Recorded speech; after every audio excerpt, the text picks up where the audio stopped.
extending to the outside. So we're immediately going to go for an ankle lock if we see this, right?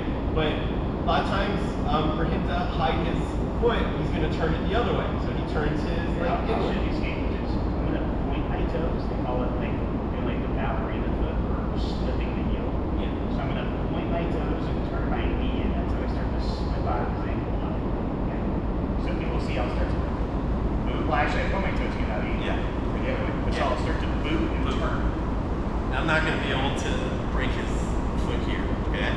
But the problem is, as he turns, it exposes his heel, and it keeps his knee on the inside, which is what I want. So I want you to pretend like there's a line between his hip and his ankle. And if his knee's on the inside of that line, heel hook. If his knee's on the outside of that line, ankle lock, all right? So he was here. Whether he did it himself or I did it to him or we just happened to fall here, we have him in this position right now, okay?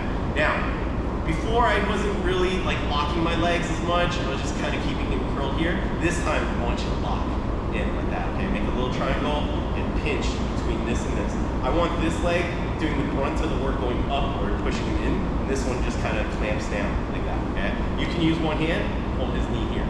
Now, with the ankle lock, like Professor was explaining, I want to do this. I want to start pushing this flexion right here to create a grip. With the heel hook, I want to push this way.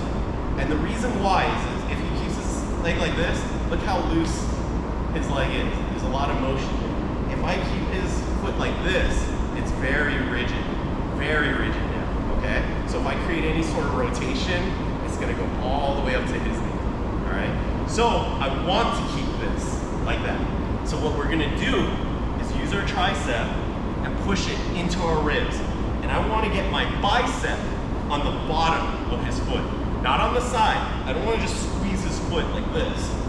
I wanna squeeze his foot like this.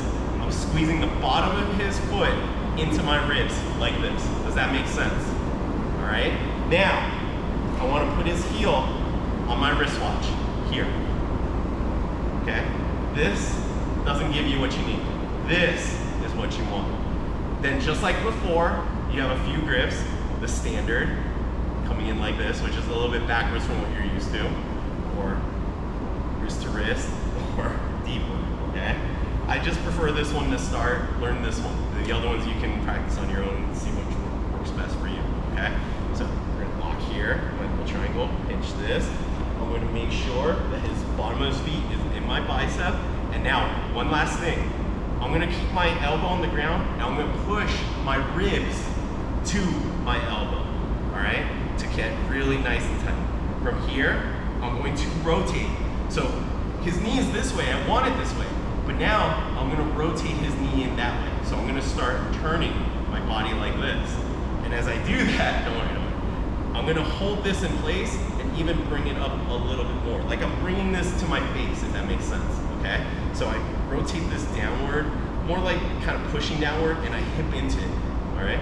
And then I just bring that to me. Don't go onto your shoulder unless you need to. That happens like if he starts turning, I can go with him and finish here, okay? But for the most part, I just want you to practice